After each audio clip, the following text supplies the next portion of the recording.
is protecting lives. Second goal is protecting livelihoods. And the third is protecting the future. And so these three goals are relevant for the three different phases. And the three phases are kind of the phases of the pandemic. The first phase is, from the way that we think of it, is the relief phase. And the focus of that phase is saving lives and protecting the poor. So this is the phase that we're in right now, where the pandemic is still raging, the economies are being severely affected, and people are really suffering. And in this phase, the focus is on the response to the health threat and the response to the fall in income and all of the issues that come along with the fall in income. The second phase is restructuring, and this is when the pandemic health threat is under control, when the economies are starting to try to reopen.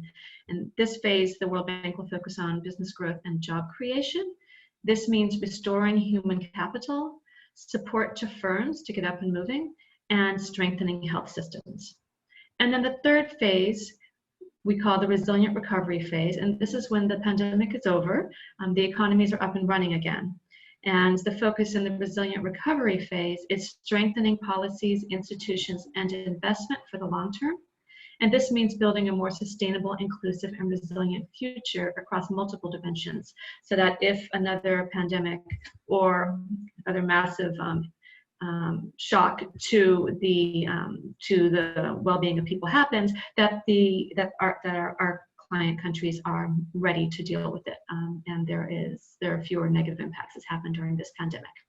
So the citation at the bottom of this page describes what the World Bank's approach is, and you can get more detail there. So what are the important questions related to the COVID pandemic and employment? And the reason I put employment in orange is because I was asked to only speak to the employment aspect of the World Bank's response. Of course, the World Bank is responding on a lot of different results of the pandemic, but let's just talk about employment for the next couple of minutes. And so we have kind of three sets of questions. Our first question is, who is affected by the pandemic? And we're looking at this in two ways. First of all, who, meaning people. So we are looking specifically at the country level. We're looking at differences by gender, by geographic location within a country, urban, rural, also socioeconomic status within a country, and the economic activity of individuals. We're also looking at which are the firms that were affected by the pandemic. And again, we look at firms at the country level. We looked at firm sector, size, ownership, and other variables. Second question is, how are these individuals or firms being affected? Is it through job loss? Is it through income loss? Is it through assets loss, firm closure, profit declines? And then third, what are the policy responses to support in the relief and reconstruction phase? And this might be programs, policies, institutions. So what is our methodology to understand who is affected and how they are being affected, and what is being done to help them? We basically have four different processes going on to understand the employment side. First are high frequency surveys. We are carrying those out with households and with firms. Second are surveys of program beneficiaries, taking advantage of the registries that we have within our programs, as well as the contact information and baseline surveys that existed before the pandemic for the purposes of our programs, but we're taking advantage of them to understand the pandemic.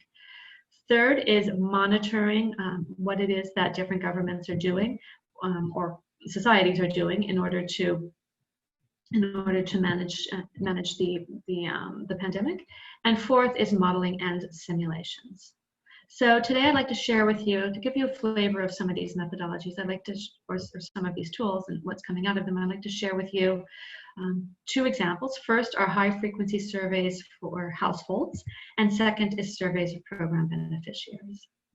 Okay, so let's start with the high frequency household surveys. What are they?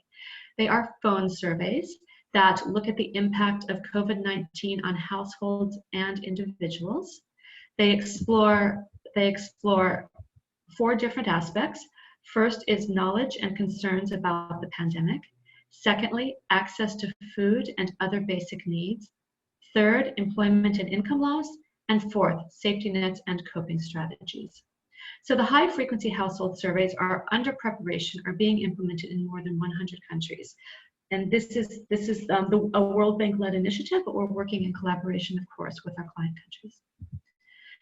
If you'd like to learn more about the high-frequency household surveys, this citation or this webpage will give you more information, as well as access to results emerging from the surveys, the survey instruments themselves, as well as data. Okay, so why don't I just give you, to understand a little bit how, what we're learning from high-frequency household surveys. I'd like to share with you the results of a study of 4 African countries that a couple of colleagues have recently presented. It's not a paper yet. It will be a paper. And so in these 4 African countries, the survey was a phone survey by the respective national statistical offices. There was 1 response per household. That's very important to remember, because whoever it is who is holding that phone when the surveyor calls is the one who answers the question about him or herself.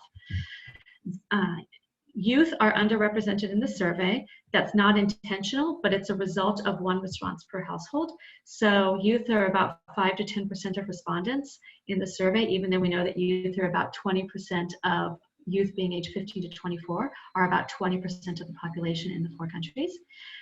The surveys were fielded in April through June of 2020, and the surveys are representative on labor variables at the national level. So even though they're not representative in terms of population, as you pointed out, the discrepancy between the share of youth who are in this survey versus the population, if you look at the labor variables of behaviors before the pandemic, retrospective questions, compared to surveys that were done before the pandemic, the labor variables are looking pretty similar. So we're pretty comfortable that what is coming out, that the labor variables that are coming out of this survey are representative.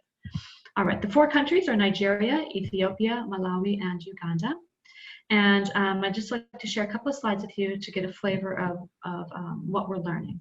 So one key result is household labor incomes substantially decreased after the COVID-19 outbreak. Nigeria, Malawi, Uganda, the fall in household, about 80% of household respondents said that their labor income decreased after the outbreak, where labor income is earnings from any income earning activity. So it's self-employment, it's farm labor, it's wage labor. And the fall was about 46% in Ethiopia. On each of these slides, I will share at the bottom of the slide the proper citation for the authors. And so this is work done by Michael Weber and Amparo Palacios Lopez.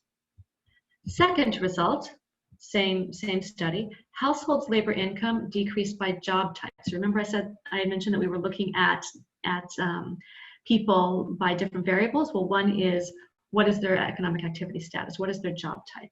And what we found in these 4 countries is that incomes of non-farm family businesses were the hardest hit. About 86% of them said that they experienced a decrease in income. That's the middle set of, that's the middle graph in this slide. This is compared to 62% of households that derive most of their income from farming. 62% of those households saw a decrease in income, and about 54% of wage earning households saw a decrease in income. So this is very important for us because it's really showing that it's non-farm family businesses that are the hardest hit in terms of income decreases. A third finding from this study is that urban jobs were more affected than jobs in rural areas in all of the countries. And so it's the blue segment of each bar that's important here, because the blue segment shows you that the respondents stopped working due to COVID-19. And so in Nigeria, about 56% of urban respondents said that they stopped working as a result of COVID-19, compared to 39% of rural respondents. We see a similar urban-rural discrepancy in the other countries, even though the level by country differs. And then the fourth I wanted to share with you is just the age disaggregation. In all 4 countries, older respondents aged 25 to 64 reported being more affected by COVID-19 job losses than younger respondents who were aged 15 to 24. And so again, it's the blue bars that really matter here for us. So in Nigeria, for example, about 34.6% of youth respondents said that they had stopped working because of COVID, as compared to 45% of non-youth respondents. And again, we see the discrepancy, the age discrepancy across the different countries. The levels differ. I have to say, though, that because the share of youth is rather small, depending on the survey, it's somewhere between 5 and 10%, depending on the countries, between 5 and 10%. The results for Ethiopia and Malawi may not be statistically significant in their difference. So it may actually be that we're seeing equal impacts on stopping working by age group. So it looks like there's a difference, but the sample size may be too small for that difference to actually matter to us. We need to go back to the data and take another look at that. Okay, so that was to give you a flavor of the high frequency phone surveys. Another methodology that we're using is surveys of program beneficiaries. And as I had mentioned, we're taking advantage of our work with clients in terms of our operations, and many of our operations will have, as they always do, they'll have lists of beneficiaries as well as contact information. And one of my colleagues who works in Kenya happened to have fielded a survey of program beneficiaries in February of 2020. And so she was able to use that as her baseline and then field follow-up surveys to look at the impact of COVID. So I'd like to share with you just in one slide what some of her preliminary results are so that you can get a sense of how we're using those data. So the program, first of all, the left, the program is the Kenya Youth Employment and Opportunities Project that the World Bank is supporting with the government of Kenya. And it has many different programs in it, but there are two programs in particular that colleagues are using in order to understand the impact of COVID. So those two programs are both supporting micro businesses. One of the programs targets youth age 18 to 29, and the other targets youth age 18 to 35. And all of these youth have or want to start a business, and they're in rural and urban areas. The baseline was collected in February 2020 and the baseline was about 10,000 youth-led micro businesses. And then there were 3 rounds of follow-up data with about 2,000 youth in each wave. What I will share with you is the results from the June follow-up, which was the first follow-up. The following 2 waves have not been analyzed yet. And so what were the research questions that our colleagues were interested in? First of all, what is the impact of COVID-19 shocks among youth-owned businesses? And do shocks differ by the stage and size of the business? And secondly, how well do cash grants and psychological nudges help businesses cope with the consequences of the crisis? So this is a study that is in process. I cannot, the researchers do not have the answer to all of these questions. They will have the answer to all of these questions when they have a chance to analyze the data. But let me just share with you some preliminary findings. So first of all, youth-led business profits fell by as much as 50% between February and June in 2020, and the graph on the right is showing that, where profits are the 2 bars on the far right of that graph, and revenues is the first bar, is the first set of bars. And secondly, youth who received a small business grant of equivalent to $400 US are more likely to still be running a business in June.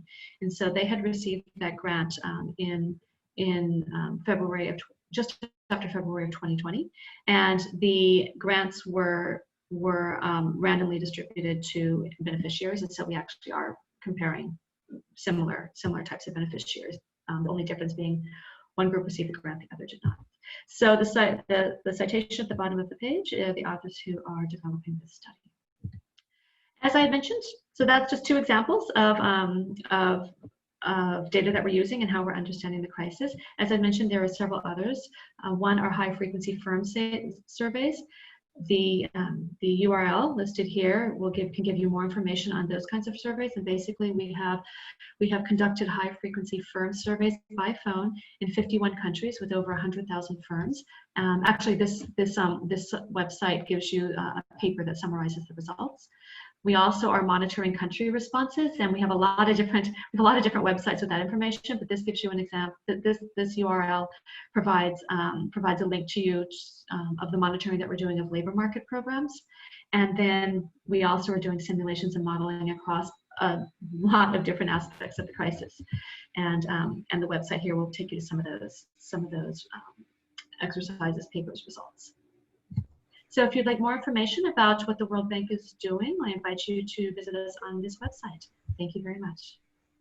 Thank you so much, Wendy. I do have some initial questions.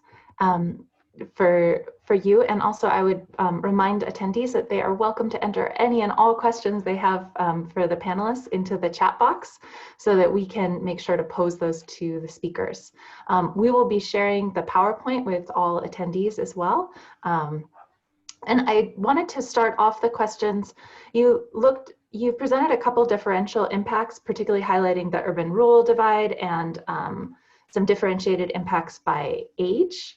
And I wanted to hear a little bit about the government responses to the Youth Employment Challenge and whether and how they've changed since COVID-19, and if they've taken into account to any degree the divides that you've been able to identify, or the bank has been able to identify. Sure. So yes, the bank has been, it's been really insane. It's been insane for very bad reasons, of course, is that there are a lot of people who are suffering, and the governments need both money and they need ideas about what to do. And so I think that one of the wonderful things is that it has, from the developing world anyway, it's kind of brought together the developing world in sharing responses and for countries learning from each other about how to respond.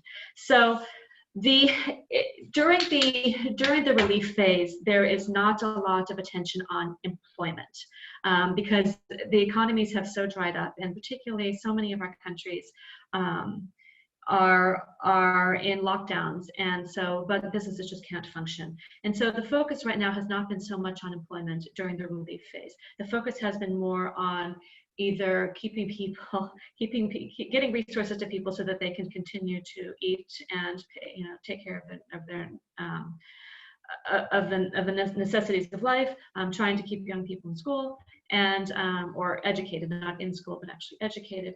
And also we do have efforts in order to try to keep people linked to the labor market. And so what that last part means is it is support to firms to not fire individuals, but to pass to firms resources so that they can turn around and they can finance their employees. So this is something that's pretty common in European countries, but many of our developing country clients are experimenting with this in order to reach out to in order to maintain that employment link and not to break it. The concern being that if firms shut down and just fire people and stop paying them, first of all, we have the income problem, whole other set of issues. But the second is that when the economy does pick up again, then the firms will be going out and rehiring. And that takes time to search for people, that takes time to train people. And so there's an effort in order to try to minimize those restartup costs. So, however, many of our clients are looking at what comes after the relief phase and the resilience phase, and that's where we are starting to talk to governments about, okay, how is it that firms will get up and moving, and what to do in order to crowd people into these jobs, which does include youth, of course. So many countries are particularly concerned about youth because there was a problem with youth employment even before the crisis hit. And with the crisis, it's just exacerbated things. And then with the recovery, we know it's going to take some time for economies to get up and running again. We fear that youth are going to be the ones who are going to be left out of this. And so there are conversations with clients thinking about how to use this downtime to help prepare youth in order to reintegrate into the market when that happens. And so that might be through online training programs, that may be through online job search tutorial type programs, that may be through engaging youth even during the pandemic in particularly using technology for doing kind of outreach and surveys and taking advantage of young people's knowledge of technology in order to give them some experience during the pandemic. So in the post-pandemic period, they're actually coming in with some new skills that they were able to acquire during the pandemic. Liz had also pointed out that had asked the question about how do we take into consideration the differences in terms of gender or geographic location or some of the other variables. The World Bank has put a lot of attention on the gender angle because we are seeing through our work and through our dialogue with clients that women are at a particular disadvantage due to the pandemic. And so there is quite a bit of focus on women. From a labor point of view, it's what we're particularly seeing is that the kinds of work that women are engaged in are particularly hit. I mean, that's more of the services, more of the face-to-face, more of the hospitality industry. And so those are areas of focus that we are looking at, the World Bank is looking at as we're thinking about both how to support people, but also how to support firms getting up and running again in these areas. We've also put a lot of attention on the informal sector, because this is a sector, particularly in urban areas, that the kinds of work that we do doesn't reach very well. We're more active in rural areas when it comes to outreach to individuals, but urban areas is much less going on. And so we've been working with clients in how to identify urban informal and how to support urban informal workers. And again, this is an area where women tend to be overrepresented. So that is a focus, a special focus that we're giving much more than we have before. Thank you. You mentioned a couple things that spoke to the role of technology, both in terms of keeping young people engaged in education and training, as well as the transaction costs of rehiring or hiring new workers. I wonder if you could speak a bit about both the distance learning, the role of technology, and the digital gap in distance learning, but also in what we're seeing as those transaction costs at reactivating the labor market. So technology, I think that we can all say, has literally been a lifesaver in this pandemic. It has allowed us to support individuals who we couldn't even find before, let alone be able to use digital technologies in order to reach out. Principally, a lot of the work that we do in the group that I'm in, principally to be able to get cash to people who are suffering. So technology has been fundamental to this effort. And one of the things that I think in the countries I work in the Africa region, but I think we can say this for many developing countries, that they've really been able to leapfrog that technology gap and not kind of mess around with some of the analog processes that are so off, that the rest of us have kind of gone through in order to get to the technology. And so it has been an amazing learning experience. However, we are seeing that it also creates left behinds. It's lovely to think that we will get services and support and outreach to people through their mobile phones, but that's of course assuming people have mobile phones and they have connectivity. So I think that one of the things that we're really learning is that technology has been wonderful, but it also threatens to exclude. And so that's something that we all need to work toward with our client countries, is thinking about what are the limits of technology and where can technology not quite reach, and how do we fill those gaps? In terms of keeping youth engaged, technology has been key in doing that. The whole issue about education in schools that differs so much by country, and that's something I would really encourage you to get on the World Bank's website and look at the website that our education team manages, because they have been collecting information, just amazing experiences that are going on around the world and sharing those.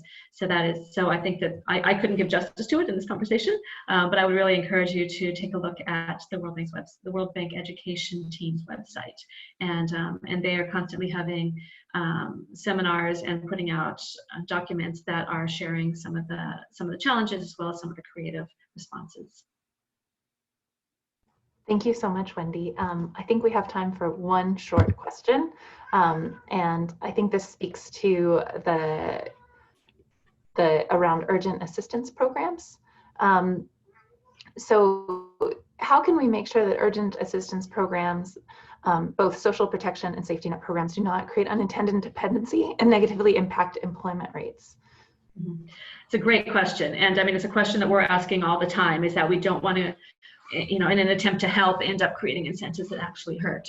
And so there are some principles that we try to follow, and our clients are trying to follow also. It's not just the World Bank, but one of the really important is having having kind of end dates or cutoff dates, or developing programs that are for a very specific time-bound period. Politically, this is really, really difficult, and this has been plaguing cash transfer programs in particular for the past 25 years that they've been around.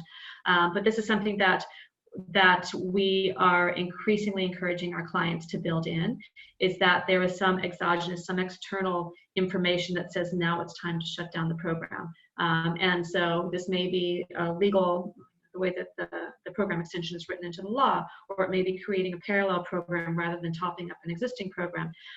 It may be that new beneficiaries are not brought into the main program, but that there's kind of they're kept apart, with the understanding that once shutdown rates stop, or once the pandemic reaches this level, that program will be shut down. So and this is really important because the countries just they do not have the fiscal space to turn into a dependency state, and it creates problems for exactly the incentives that the question laid out.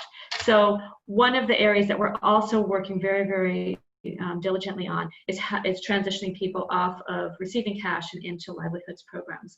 And so this is an area that there's been a lot of experimentation. We have amazing clients who have been experimenting with this, and we're learning a lot more. And so this is where we'd like to put the focus, is we'd like to focus on what comes after cash. Cash is not an end in itself, it's a means to an end. The actual end is being able to work and earn for you and your family.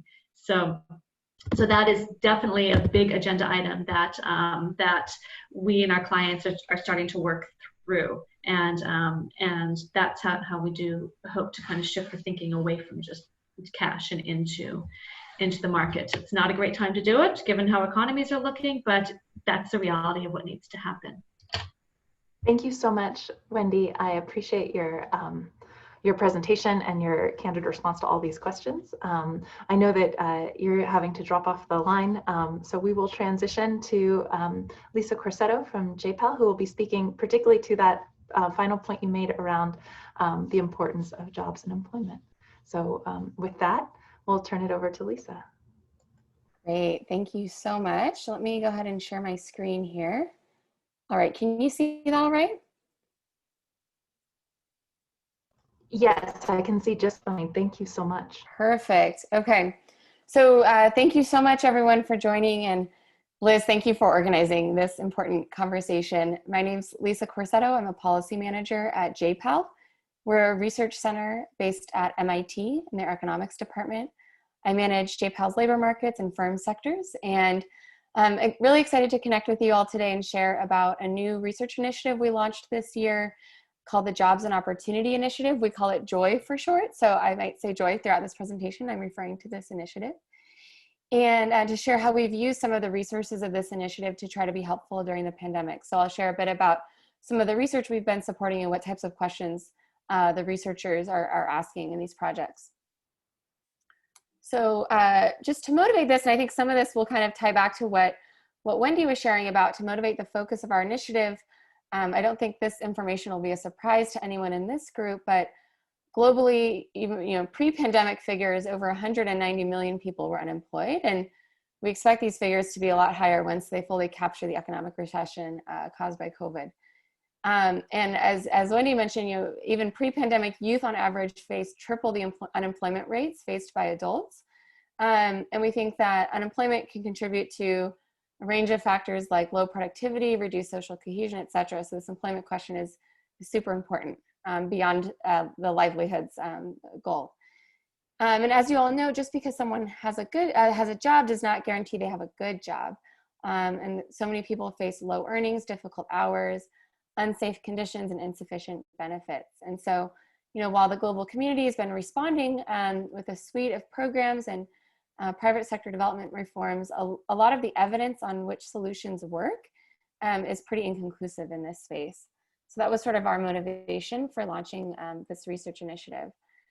And so I know we were supposed to talk a bit about methodologies here. So the methodology that we use is randomized evaluations. We think this is one powerful tool to improve our understanding of which labor market programs are the most effective. So there's obviously a lot of great methodologies out there when it comes to evaluating the impact of programs, but this is the one that we specialize in at JPAL. So JPAL works with a global network of over 220 researchers who are united by their use of randomized evaluations to measure the impact of programs that aim to reduce poverty in some form. And so you might have heard in the news last year that JPAL's founders, Avijit Banerjee and Esther Duflo, along with longtime JPAL affiliate Michael Kremer, were recognized with the Nobel Prize in Economics for their work using this methodology of randomized evaluations to advance evidence-based poverty alleviation efforts. So I just wanted to share this just so you know sort of where we're coming from when we talk about the methodology we use at JPAL. And so one thing that we do at JPAL is fundraise for pots of funding that we make available through a competitive process to encourage researchers in our network to study under-researched questions and build policy-relevant lessons in a body of evidence around those themes. So this year, with an anchoring investment from google.org, we launched this initiative to test innovative solutions to address employment challenges. And so our initiative is led by labor economist Marianne Bertrand, who's at the University of Chicago, and Bruno Cropon, who's at NSAI and École Polytechnique in Paris. And then the initiative staffed by members of the JPAL policy team, including myself. And so Joy's research priorities are job training and matching, job creation, and the future of work. And so we think these themes were really important when we launched this initiative at the beginning of the year. But I think these issues have just become all the more important in light of the consequences of COVID. And so to summarize sort of what we mean by these three buckets, this training and matching piece includes questions around how do we improve the cost effectiveness of vocational training programs? How do we reduce search barriers for job seekers when they're looking for work?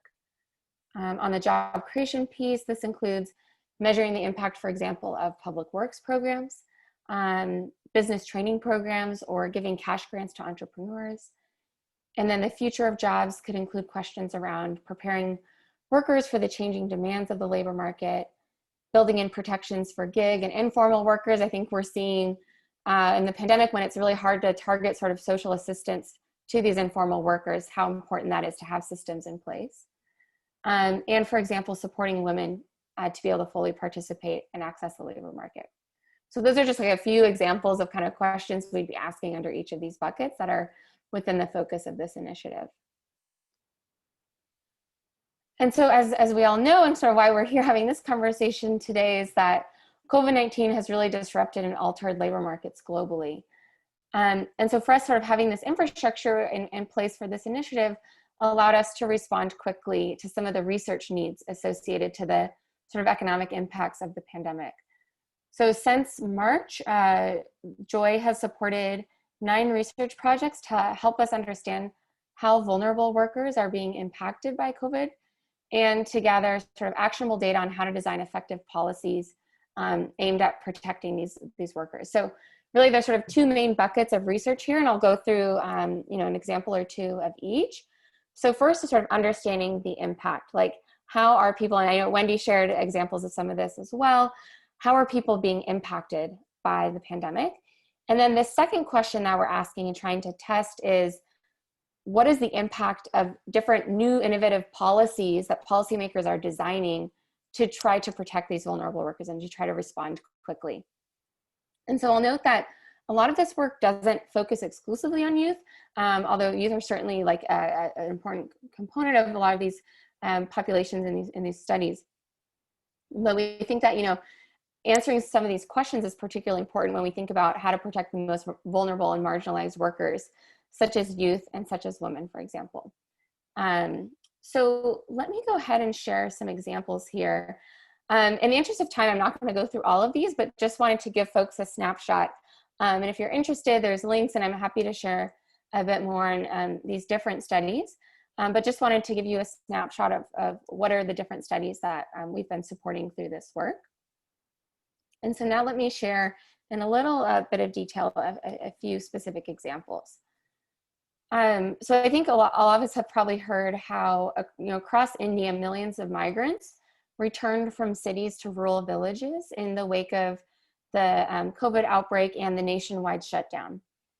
And one of the things that we've been hearing from our colleagues in in the JPEL office in India is that one of the reasons it's difficult to provide appropriate supports for these migrant workers is that there's not a lot of data on them. And so it's often hard to know, where they are. Have they moved back home, or are they still in the city? And how exactly they're being impacted by the pandemic, which can be sort of helpful information to have when you're trying to design effective policy responses. So in the state of Bihar, for example, more than 200,000 such workers have returned home from cities back to their rural communities. And so one project we support here is that researchers are using high frequency surveys. So I won't go through this because Wendy already explained this methodology really nicely in her presentation. So they're conducting, using high frequency phone surveys of these returned migrants to regularly provide key insights to the state government's COVID response team in support of their rapid policy response. And so this is an example of research fitting into that first bucket, right, of understanding how workers who are vulnerable are being impacted by the pandemic, and this data is being quickly fed back into the government to inform their policy response. So unfortunately, sort of any sort of paper readout for us is sort of forthcoming. I wish I had things I could share immediately, but that will be coming. Let me next transition into this sort of second bucket of research that we're supporting. And so this is actually testing the effectiveness of policies designed to sort of quickly respond to the needs of more vulnerable workers during the pandemic. So this is taking place in Dandora, Kenya, which is a dense informal settlement outside of Nairobi, where many people lack the savings to sustain them for weeks or months without working when these lockdowns take place. So, essentially we're seeing that, particularly in these urban areas, people face this really impossible decision between, there's these lockdowns in place that are preventing them from going out to work.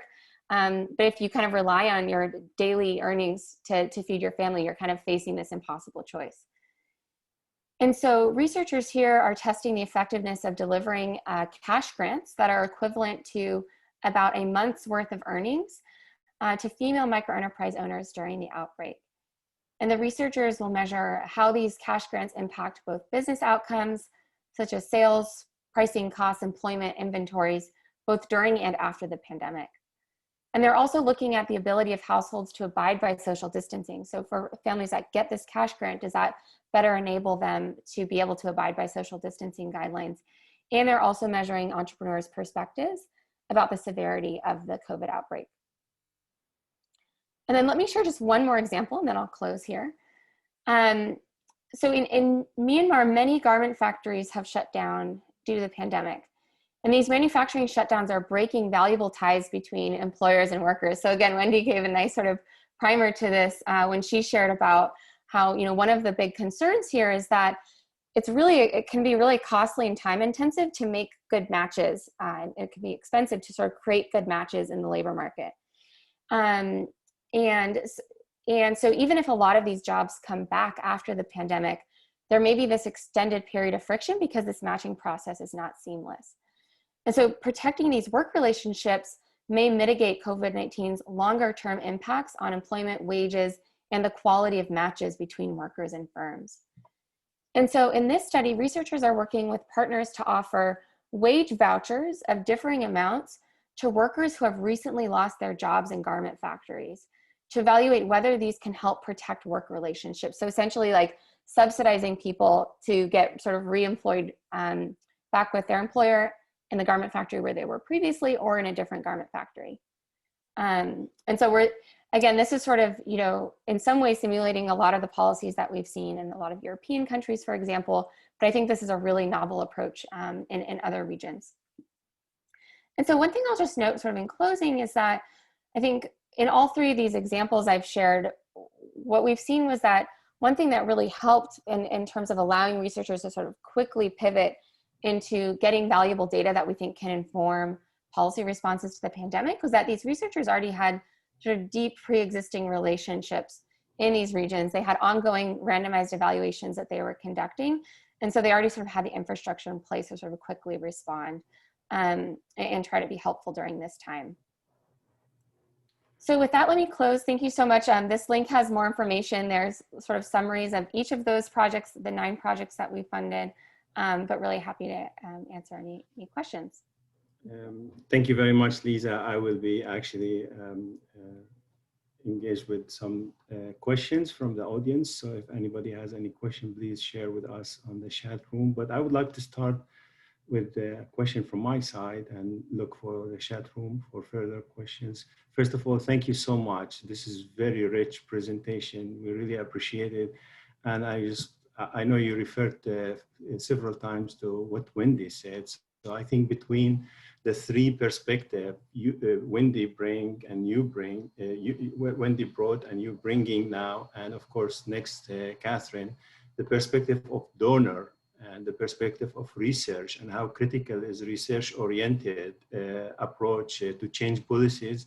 And very soon we're going to hear from Catherine about data and the need of data to help program pivot. So the question I have with the report that came last week or 2 weeks ago from the World Bank, that we're talking about 100 million people actually moving to extreme poverty now. So access even to get to these communities is extremely challenging. Even there are programs around social protection, and there's no digital actually ID even for these communities. So from your perspective and giving the network and established network, how do you see the government reacting? How do you see local host government actually trying to facilitate the work of institutions like yours to get the data from the right people at the right time? And any like observation to help in terms of data that change policy at this moment, because narrative changed when COVID came. So any insight on that? Yeah, that's a great question, Hisham. Thank you for that. I mean, I think there's just like a wide range, right? And I think everyone is trying their best, but there's a lot of challenges, right? And so I think one thing that we've been, I think trying to support is thinking about, a lot of what we do is sort of synthesize, like, what are we learning from existing evidence? And so one thing we've been trying to do is think about, obviously this pandemic context is entirely different. Like, there's no playbook for this. Like, in normal times, we are quite conservative too in terms of what we can recommend on existing evidence, just because of, contexts are so different. But I think even now the challenges are just so different. How do we respond? And so one thing we've been trying to do is think about, what from our existing evidence base do we think is applicable or non-relevant, and sharing that with our government partners who are making these really difficult decisions about how to design policies. And so, I think one thing that you're alluding to is, like, as so many more people are falling into poverty, how do you identify those people and provide immediate sort of social assistance to them and social protections? And so, several of our affiliates, for example, JPAL affiliated researchers, Ben Olken and Rima Hanna, who have done a lot of work on how do you target social protection programs, in the past, have been providing some inputs for governments and advice around how to do this, and really recommending, hey, expand eligibility, make the process easier. And really what we're trying to do right now is not exclude people from the program, but actually increase inclusion and worry less about maybe giving it to people who aren't eligible, but really let's make sure first, we reach everyone who needs this. And I think interestingly too, and I think Wendy was touching on this a bit too, I think they've been able to sort of reference some of their existing, rigorous research from the past, showing that from the evidence we have so far, giving these social protection programs actually haven't been seen to create disincentives to work. And so I think that kind of can help alleviate a bit of that concern. That can be a key concern for policymakers. So those are, I think a couple of observations around, how we've seen this work play out. And yeah, I do think that it's been encouraging to see, we have this global network, and we have regional offices around the world who are kind of spearheading responses in their regions. And so I think I've been able to have fruitful conversations, but I don't know if I could synthesize well from across. Yeah. That's very useful, Lisa. Yeah. But there's another question about going forward. I mean, we all have little to understand the impact of COVID and the impact of IT disruption even before COVID on employment, because there's a lot of alignment to be done between demand and supply. Actually, creating jobs is very challenging. The question is basically I have here is what could be the 1 or 2 learning agenda in the coming 9 to 12 months for your institution around youth employment at scale?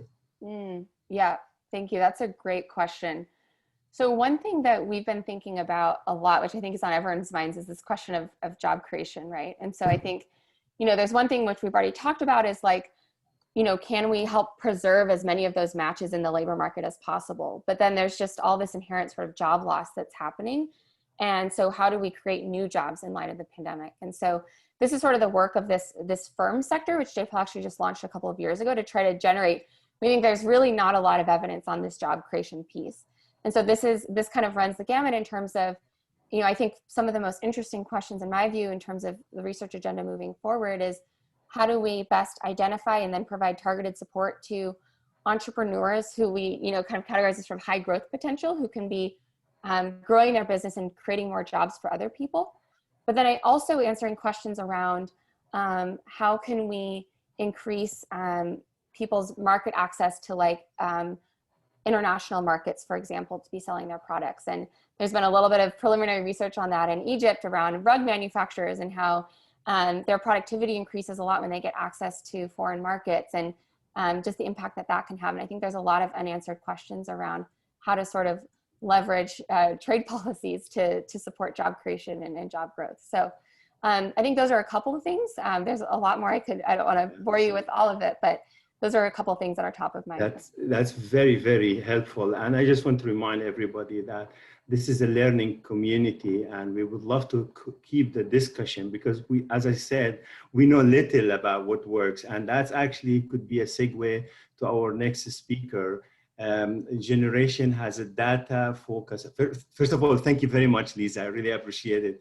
And I think Generation is known to be a data focus and like a demand-driven model.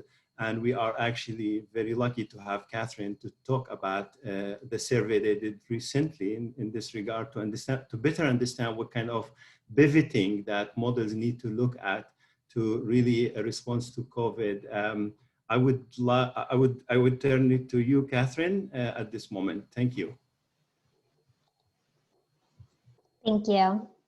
Let me just share my screen here. Hi, everyone. I'm Catherine Kelly. I'm the Global Director of Learner Engagement at Generation. And I'd like to share with you our first ever alumni survey results focused on the COVID-19 impact on alumni well-being and employment. First, I'm going to briefly introduce Generation and how we typically think about data, and then we'll dive in and spend the bulk of our time on the survey findings and implications for program design.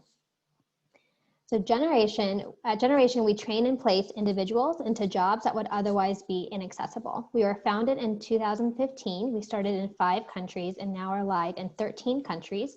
We have served 38,000 learners and we are continuing to grow and expand and have, as alluded to in other presentations, have needed to navigate this COVID-19 challenge, not only in terms of how we continue to move forward with program delivery, but the impact on our alumni. This is the Generation methodology. As Hashan mentioned, we are demand driven. So we say, step 1 is confirming the jobs that are in demand before we stand up any sort of program. And we do that in conversations with employer partners. We then recruit students based on intrinsic effort and employment standards for the profession. We then put them through a 4 to 16 week boot camp, dependent on the length of time dependent on the profession. It is a mix of technical, behavioral, mindset training, while also providing social supports. So we start with mentorship in program. We then support the direct placement of our learners into jobs. So we help either with guaranteeing interviews or shoring up their employability skills to find jobs. We then provide mentorship and alumni community that follows them post-program. We do a lot of data collection to determine what the ROI is, not just for our employer partners, but of course our learners and society as well. And we do that by collecting a ton of data at the center, we say. Quick snapshot into our learners, because it's the heart of Generation and who we serve. When we were founded in 2015, we were focused on youth. We have since expanded our mission to be any individual, including mid-careers who are in need of reskilling due to automation and digitization. However, the majority of our learners are still under the age of 24. 54% of our learners identify as female. 44% of our learners in tech programs also identify as female or other genders. And 39% of our Generation learners are with dependents. This is a quick snapshot of the data that we collect across the learner journey in order to measure the impact of our generation programming. So I won't go into too much detail here, but what I want to focus on is the data that we typically collect post-program to measure impact. So once a learner graduates from our program, we then follow their job placement journey, collecting data on the job applications and the interviews and then the placement rates at 30, 60, and 90 days. Once they've been placed on the job, we continue to monitor them for their well-being, their financial health and the growth in income, and their continued career growth. Typically, we do this up to 1 year post-program. So we continue our data collection up to 365 days. This is important for how we think about what we did next in the global COVID-19 survey. So when the pandemic struck, we were very eager to understand what the impact was on our alumni in terms of their overall well-being and their financial health and employment status.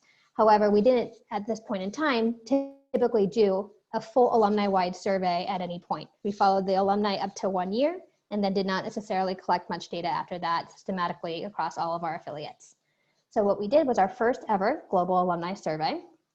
This was directed to alumni from 2015 to 2020, for those who had graduated in the early months, January, February, March.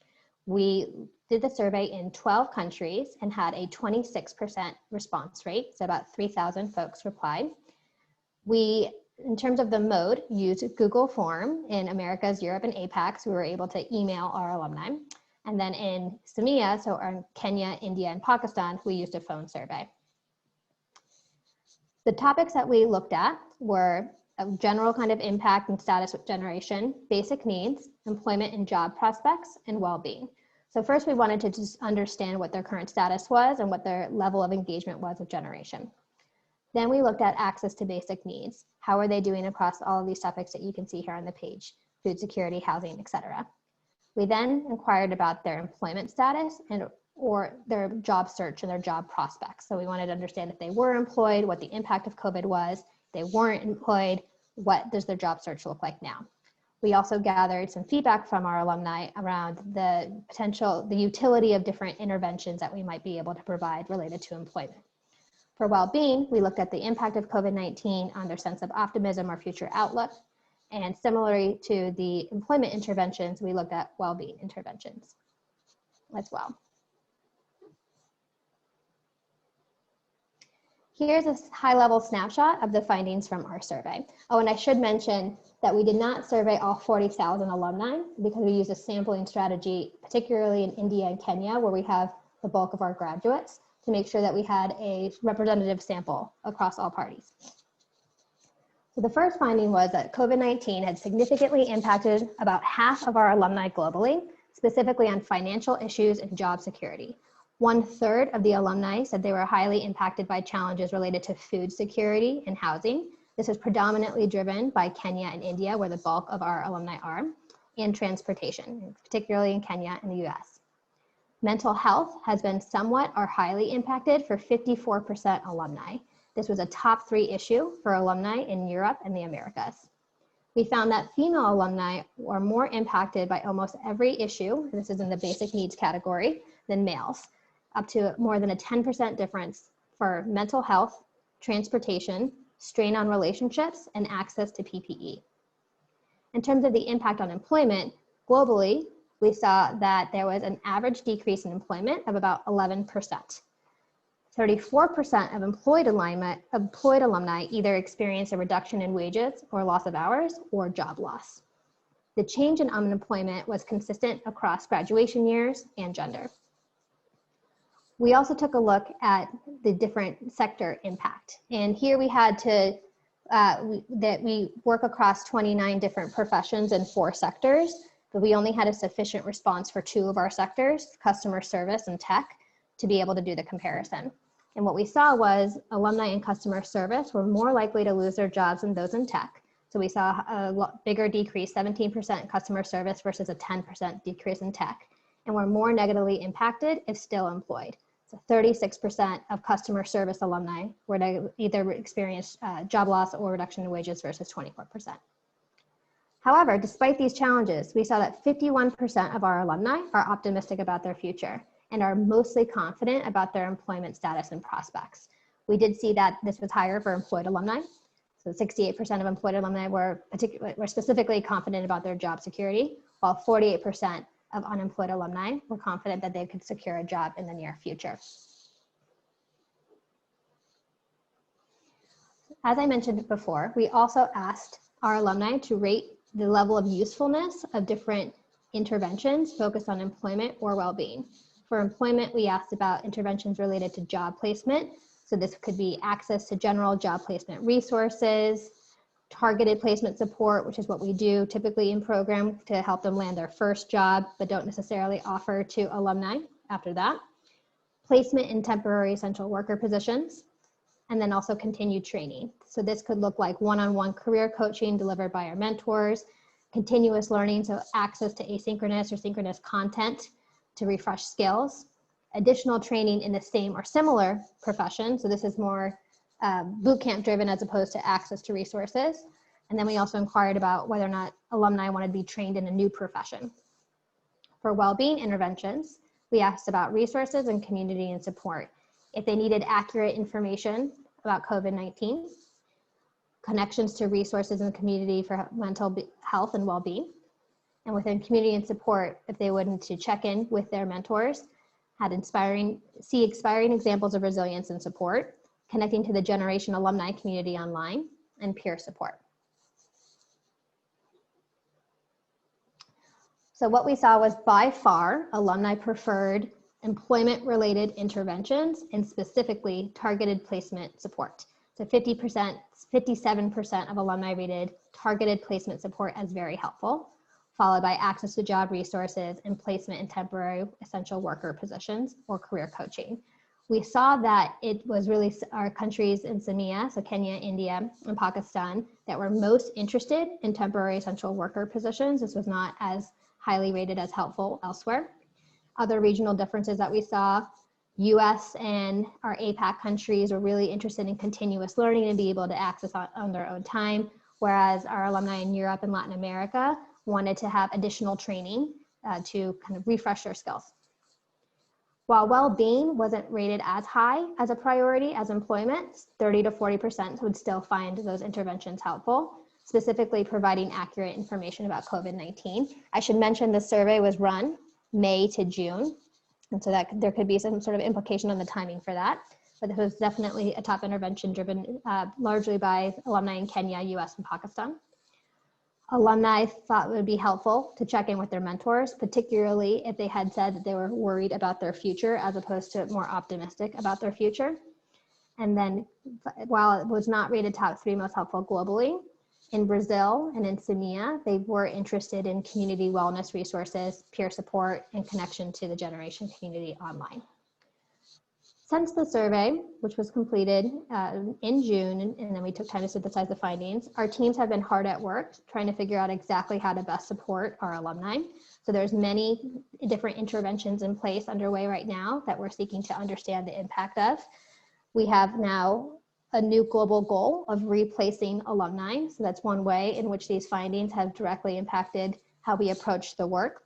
And there is some additional data gathering efforts underway to really make sure we understand how to best support alumni. So for example, in India, they've launched a series of focus groups across different learner profiles, learner segments, professions, geographies, to really get underneath around what type of support would be helpful. We have lots of folks working on the targeted placement support, but of course our main challenge here is the jobs, right? Making sure that there are jobs that we could be even offering, and in the places and programs where there are not certainty around the job market, how do we help alumni keep their skills warm? What are projects that we can have them work on so that they're continuously advancing their skills while they're looking for more secure employment? So that is a snapshot of our survey findings and what Generation does. Thank you so much. And now I'd love to hear about your questions. Excuse me. Thank you so much, Catherine. That was a very informative and very grounded presentation. It's been fantastic to sort of see from a very broad brushstroke getting narrower and now looking at specific outcomes for program participants. So related to that, I welcome all questions through the chat box, and I'd like to start with one about indicators. you spoke about the interventions that young people found most helpful. I'd love to hear a little bit about both the indicators and how you framed that question to provide evidence for both effectiveness and perhaps even scalability. Yeah, that's a great question. So the way that we phrased the question was we asked them in two separate questions, one focused on employment and one focused on well-being, to rate the level of helpfulness of said intervention on a 1, 2, 3 scale. So 3 being very helpful, 2 somewhat helpful, 1 not helpful at all. So we understood this to be more of a way to gauge interest as opposed to potential effectiveness. How we wanted to be able to, and then I should say, one learning that we had is we did not, in the survey, define the intervention. So there is potential noise in this data where we kind of left interpretation up to the applicant or the learner taking the survey. Where we did the phone survey, we were able to course correct a bit and make sure that we were providing that definition. Therefore, that's kind of what led us to, okay, we might need to do a little bit more data collection on the ground to make sure that we're prioritizing the interventions that alumni find most helpful. And we need to track additional data and indicators, as you mentioned, to understand whether or not it's effective. So part of this is utilizing the existing data infrastructure we have and the existing data that we collect around placement and well-being to see if those who have received that intervention see any difference in the regular data that we collect. Part of it's been then needing to expand that infrastructure. As I mentioned, we typically only collect that data up to 365 days. So working with our teams to collect it for alumni thereafter. But I will say it has been a challenge trying to track and isolate the individual impact of an intervention. There's a lot of noise. This is not done rigorous. This is not a rigorous level of evidence, I would say.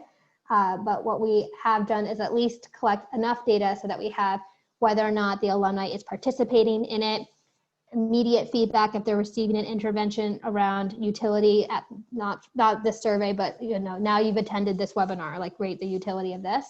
And then whether or not for more of the direct placement interventions, it actually resulted in employment. So I would say we have a sense of the interventions that are underway, which ones are leading to employment, but we have quite a bit of work to do to be able to understand the true level of effectiveness and then whether or not those are going to be scalable. Thank you so much, Catherine. That's a very complete answer, and all the little subtleties were exactly touched on. Thank you. So I wanted to hear a little bit more about how Generation has encountered challenges of more at-risk youth with limited access to digital means of participation and even accessing jobs. Mm-hmm. If I know that many of us anticipated the digital divide being determining our ability to access our more marginalized participants, and I wanted to know whether that was confirmed for you and if and how you're addressing it. Yeah, that's a great question.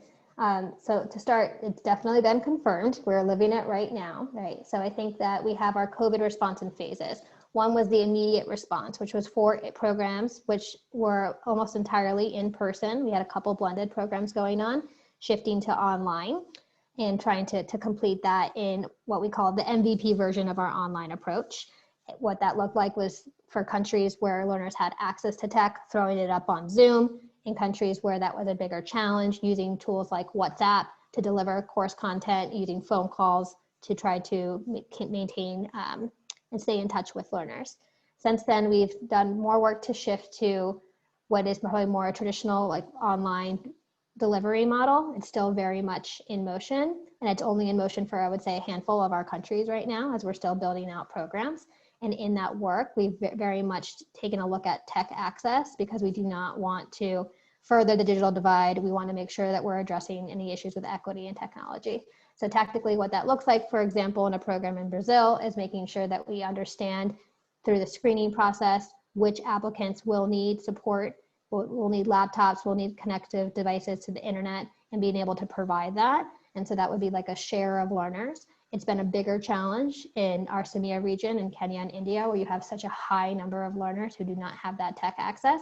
And we're still figuring that out, and we haven't launched the online first programs there yet.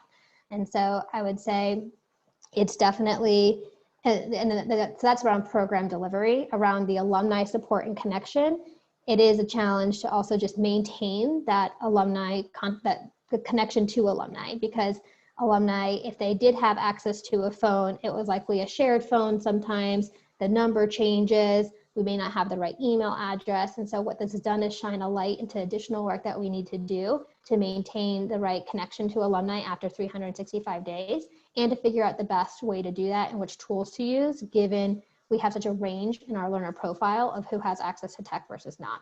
So the short answer is yes, confirmed. And the longer answer is we're really working on it, but we haven't cracked it yet.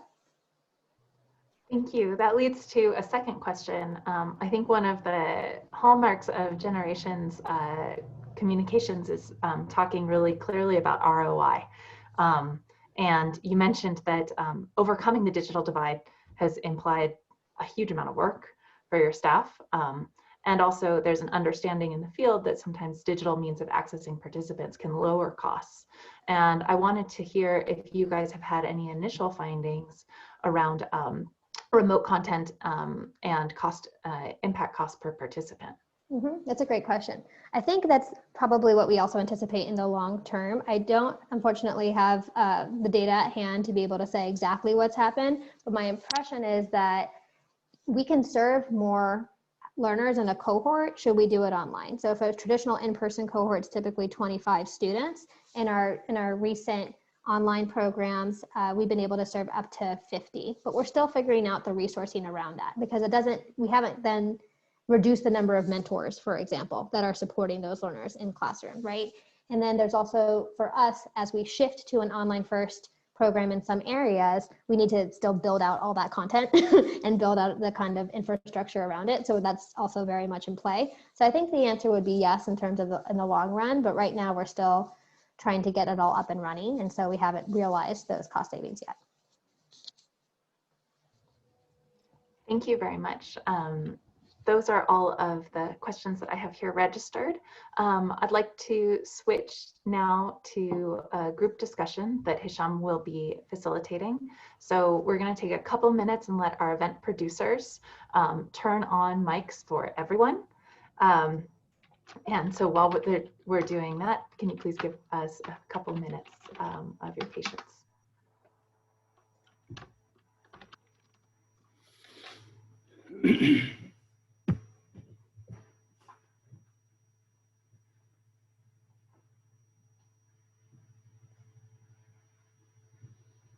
Great. It looks like everyone's mic.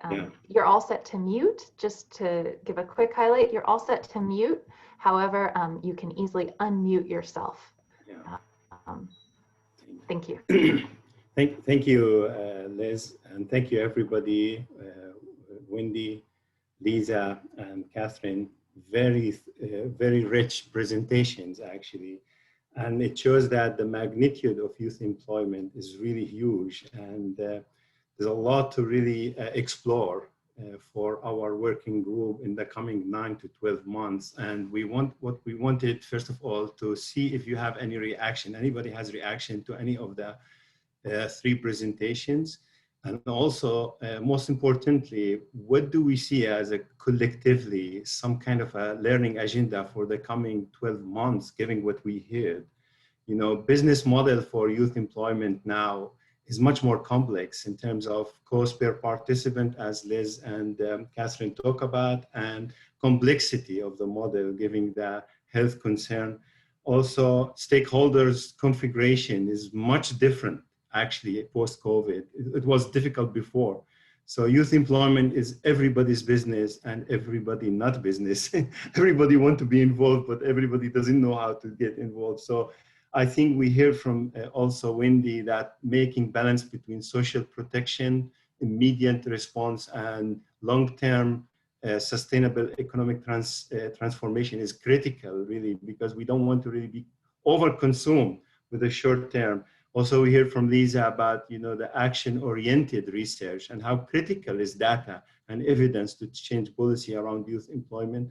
And finally, we talk about how critical to do any pivoting for any program based on data and evidence. That was really a very thoughtful presentation. So I would like, first of all, to open it for discussion and comments about any of the three takeaway of the three presentation, or question to any of the presenters. Wendy is not with us, the rest are with us. So I would like, if anybody has any comments, any observation, any reflection, please come in.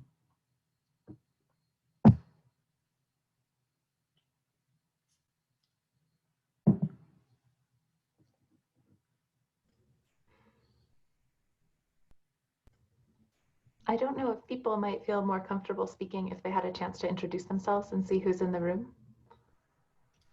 Oh, that's a good idea. Anybody like you proposing that people introduce themselves?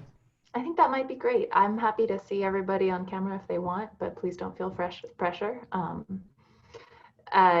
Perhaps if we just did quickly our names, our titles, and our organizations, that might open up the discussion more naturally. That's a good idea. Go ahead. And I'm happy to run through the names so we don't have the awkward pause of, is it my turn to talk or not? So I think the first person I see on the list who hasn't already been introduced is Catherine Honeyman. Hi, this is Katie Honeyman from World Learning. Happy to join you today. I've been in and out with my baby, so excuse me. I'm not totally up to speed on everything that was presented. Happy to be here though, and thank you for hosting. Thank you. And then I have Karimi Gitunga.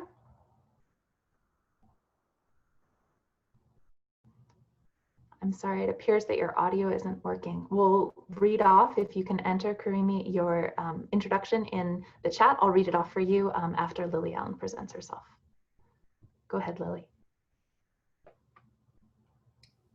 Hi, it's Lily Allen from JFF.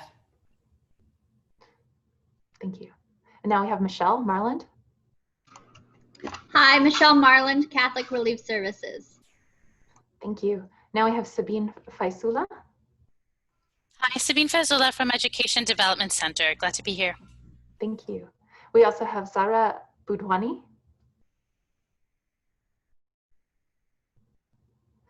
Zara, for some reason, your sound isn't working. If you're able to put your introduction in the chat, we'll be sure to read it out.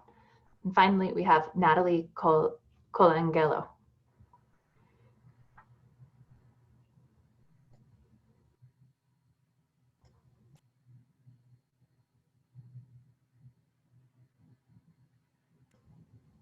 Yeah, I think you are muted, Natalie, or? Yeah, I think she's remained muted, but we can go ahead and continue now. Thank you, Hisham. No worries. Yeah, but thank you very much for this idea. But anybody from your own experience can share. I know I work for EDC, by the way, so it's good to have a former colleague here. I know EDC actually providing a breakthrough in terms of using radio and other means of technology. So when we talk about access, sometimes it comes to our mind only the internet. So there are a lot of creative ideas that could be actually used to deliver content. So if you feel comfortable to share with us any of the technology to really make sure that we reach the marginalized communities, that would be great. I don't want to put you on spot, but no problem, Hisham. And just so you know, we go even further back. I was prior to many years ago, many lifetimes ago, at AED when you were a graduate student, and supporting your scholarship program. So thank with you, Michelle Dworkin. So anyway, I thank you for that opportunity and the reminder on the IRI, because I think that we've certainly found there to be, you know, a spectrum of opportunities in terms of technology and you know, ways to provide access and support, and that's really taken off. It looks very different, but certainly is there as a space for ensuring equity and inclusiveness in terms of the reach and who's able to get that access. You know, I work on some Southeast Asia programs, and it was striking to see the similarities in what we're finding. You know, to that last point from the Generations presentation around the relevance and you know, centrality of the mental health concerns emerging as a priority. And I'm wondering if one of the learning agenda points, Hisham, to your question is, how can we use this as an opportunity to not just think about reaching youth for employability, but also for for holistic well-being. So not just the end goal being, okay, get them skills so that they can be employed, but skills are going to need to be different now in this new age. COVID's not going to go away tomorrow or when a vaccine happens. And so how are we shoring up their well-being in a more holistic sense than we've ever maybe thought about before? This is this is really excellent point, actually. And I think Catherine talked about one of the outcome of the research is that the well-being and mental health. I was part of actually youth assessment in Libya before I joined the World Bank recently. And it's fascinating to see that elephant in the room. Everybody talk about how critical is mental health, and it's the whole concept of holistic youth development is absolutely critical, because in many ways, young people don't necessarily look only for jobs. They look for dignified jobs, and that sense of inclusion and being part of something bigger has been coming again and again. So thank you so much, Sabine. This is fantastic observation. I'm sorry, I hate to put people on spot, but Catherine, I believe somebody talked about entrepreneurships and how critical is self-employment. And I have been always amazed by what you guys doing in Algeria around entrepreneurship and TVET. So do you want to share any observation, like last 9 months, anything coming from the field around youth employment you could share? Sure. Actually, yesterday I was on the phone with several small, medium, and large enterprises that are going through our business growth acceleration process, and we're offering that process, but asking them to, at the same time as they're developing growth acceleration plans, to tell us about which hiring they might have available for youth, and also about their supply chain needs and things that might be opportunities for youth-led B2B enterprises. So, of course, it's a very difficult time to ask those questions, because several of the companies I was speaking to are struggling just to survive.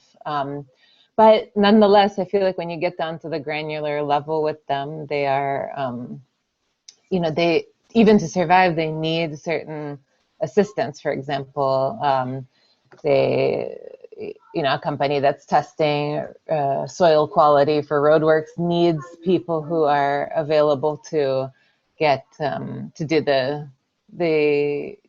to use the machine to test the soil samples, and they need young people to do that kind of work. So, we don't usually have time in our projects to go one by one to find these things out, but perhaps it's even more necessary right now, that personal touch. And then on the other side, on the training side that you mentioned, we've been working with, we moved our trainings online, and we have an interesting experience kind of comparing the retention rates between helping local training providers learn how to train online versus using existing platform, LinkedIn Learning Pro. And we find that, one second. We find that the local training providers that we're helping learn how to deliver courses online, they're delivering them synchronously using Zoom or something similar, but they are having about a 90% retention rate of their youth participants.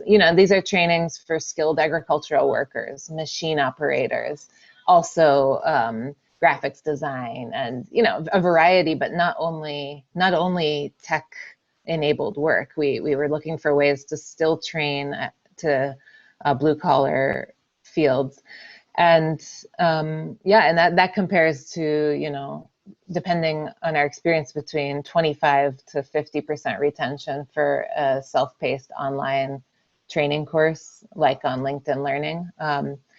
So, you know, I think it's an important lesson for us, because we can reach much larger scale with those self-paced courses, but it matters that there's no human interaction involved with that. Even though we have a mentorship support system around it, still the course itself doesn't involve that. So yeah, I don't know how relevant my comments are, but that this is a couple reflections. Yeah, extremely relevant, Catherine. Thank you so much. I really appreciate that. Anybody else would like to come in with any observation, any suggestion on any learning? I'm collecting a lot of notes here, so for our like 9 to 12 months. But anybody would like to come in and share any observation or suggestion?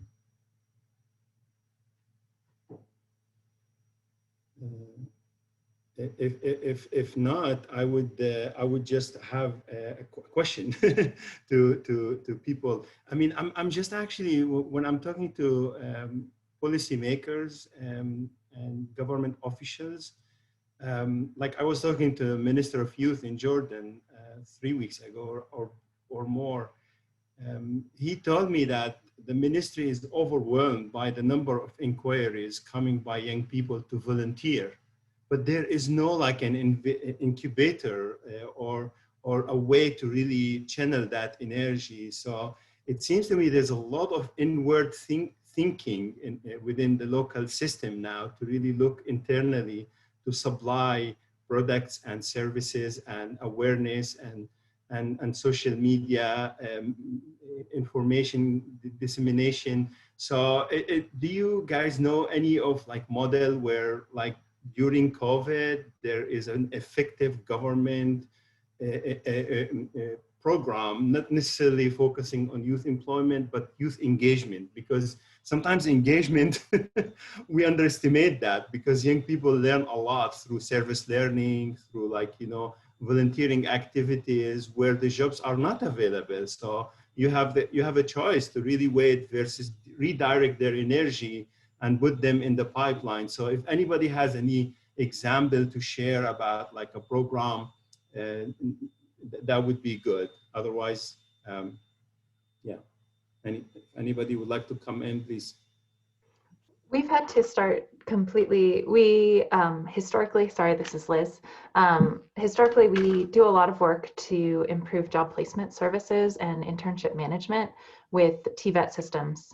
And we've had to completely rethink our process for that because we're finding that a lot of the common tools of the trade are in person or, you know, involve telephone calls, yes, but to set up in-person interviews.